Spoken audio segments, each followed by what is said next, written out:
And this is Antoinette Nepomuceno Kagata. And I'm Elgin B. Barbarana. I am Jamaica Sajinti Brigoli. Once again, good evening everyone. We are the Week 5 presenter or reporter, and we will going to discuss and elaborate more about Lesson 3 and Lesson 4. Okay, for Lesson 3, organizing and managing groups. So for our intended learning outcomes, identify the different organizing and managing groups. Appreciate organizing and managing group through a 4 picks 1 word. So for our activity, 4 picks 1 word. So look at the 4 picture below and fits with the theme of this picture. So what did you observe about the illustration or the picture presented below? Okay, yes, groups, what else? Collaboration. So all of your ideas are correct. So this is what we call groupings. Okay, so organizing and managing the multi-grade classroom. So what is multi-grade classroom? So multi-grade classroom consists of different grade levels. So for instance, in one classroom, there are grade 4, 5, and 6. So that is what we call multi-grade classroom. So organizing and managing the multi-grade classroom is to set up the classroom for activities that encourage learners to work together. So through groupings, it's nice kasi they can make connections, they can interact with their classmates, and it is good as a one family of the classroom. So with minimal disruptions and with adequate guidance and supervision. So this is the role of the teacher. So the teacher will assign the classroom of the different groups for their learning process. So since ano man yung parang they have different grade levels in one classroom, so grouping strategies have been commonly used and utilized by teacher, and we must be able to organize our pupils into groups that are appropriate of their activities and promote optimal learning. So we have different types of groupings. So actually we have 6 types of groupings. So first we have the random groupings. So random groupings, students of varying ability levels and ages can work together through random grouping. So this grouping method is good for sharing ideas and accomplishing tasks that are appropriate for the whole group. So the benefits, so what are the benefits of random groupings? So the benefits of random groupings through mixing ability.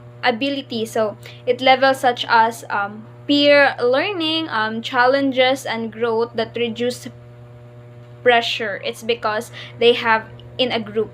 So for instance, pupils with stronger skills can help their peers who are struggling. So by promoting understanding and collaboration.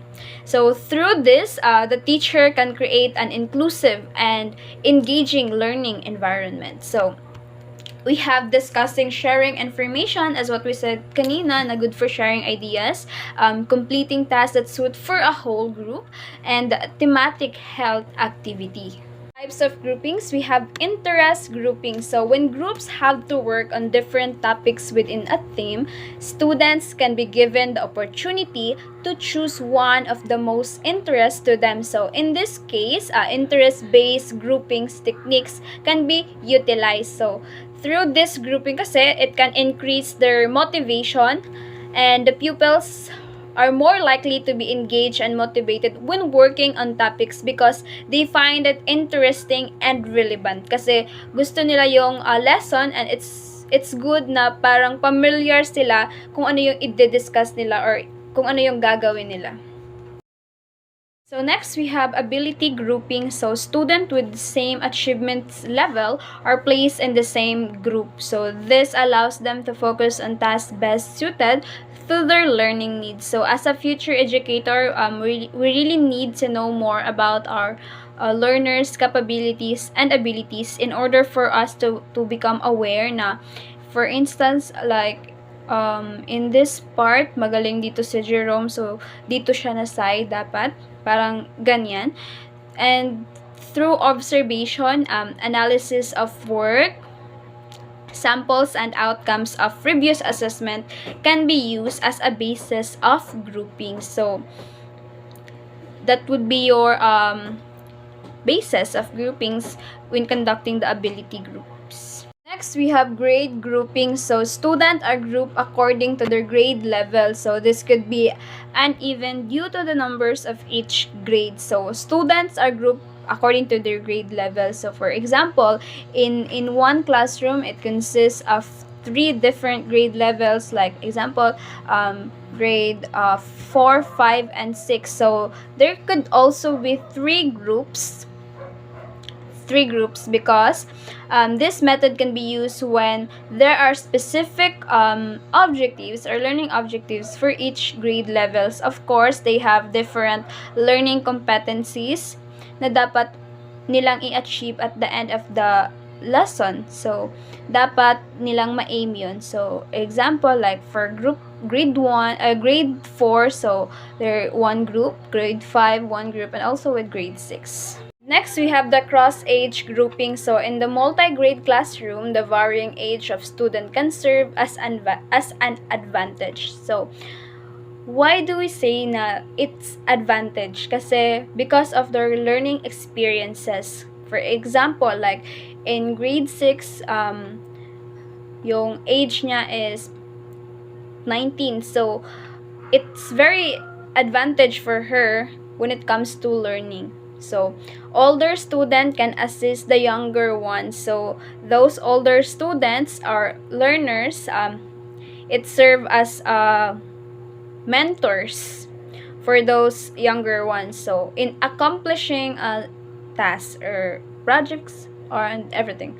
So, however, the teachers set guidelines so that the tutors or the mentors, which is the older student, would just do all the work or giving answer to their duties. So, para din naman maging responsible yung mga ka-groupmates niya, the teacher will set some rules na dapat hindi lang gawin ni older students yung lahat ng task na groupings. Kasi para din naman at the end of the lesson, yung mga ka-groupmates niya na younger, they will get something, moral lesson or lesson about the content. So, for the last groupings, we have friendship groupings. So, at times, students are asked to form their own groups. So, even in this moment, so some of our instructor will ask to form our own group. So, friendship groupings can help students develop the skills they need to interact appropriately with their peers. So, overall, like friendship groupings or groups offer a wealth of advantages for both individuals, especially for your friends, and group as a whole. They can provide emotional support, sense of belongingness, and opportunities for personal growth and a chance to connect to others who share your interests. Kasi when you're in a friendship grouping, so it's easy for you to communicate with them without any hesitation or awkwardness. Structuring group work. Structure distinguishes productive group work from unproductive group work. Structuring group work is crucial for ensuring productivity and positive outcome. Like for example of structure productive group work is define rules and responsibilities, assign specific tasks or subtasks to individuals based on their strengths and interests, rotate rules periodically to promote shared ownership and development. And for the structure of unproductive group work, like for example, lack of feedback and reflection.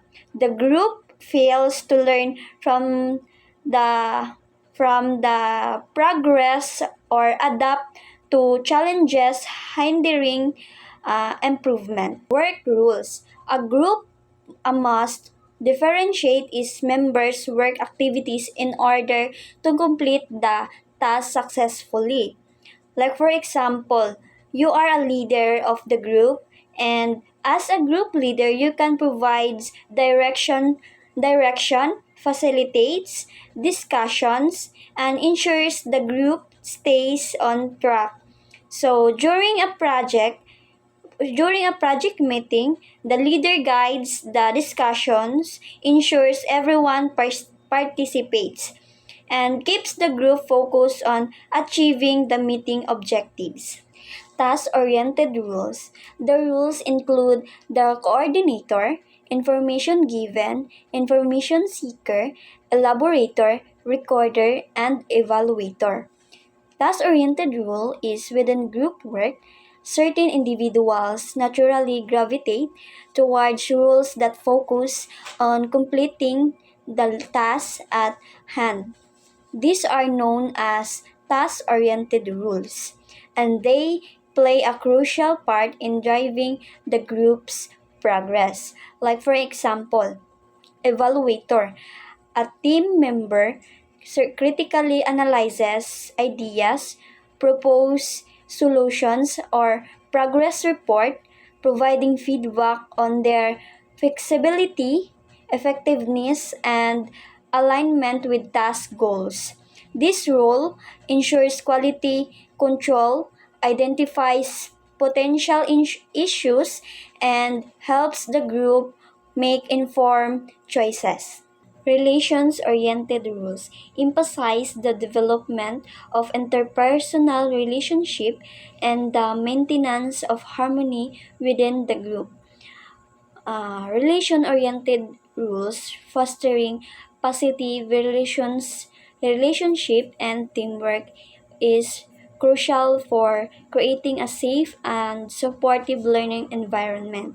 Just like adults in groups, students can naturally step into certain rules that emphasize developing positive connections and maintaining harmony within the group.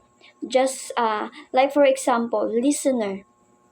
This student listen attentively to others, gives them their full attention, and offers support when needed because this rule makes everyone feel valued and heard, contributing to a safe space for communication and sharing. Self-oriented rules prioritize individual needs and frequently at the expense of the group. Self-oriented rules can be counterproductive and potentially harmful. Instead, let's focus on behaviors to be aware of blaming others for mistakes. This involves shifting responsibility for personal actions or group failures into others, hindering opportunities for learning and growth. Work group size.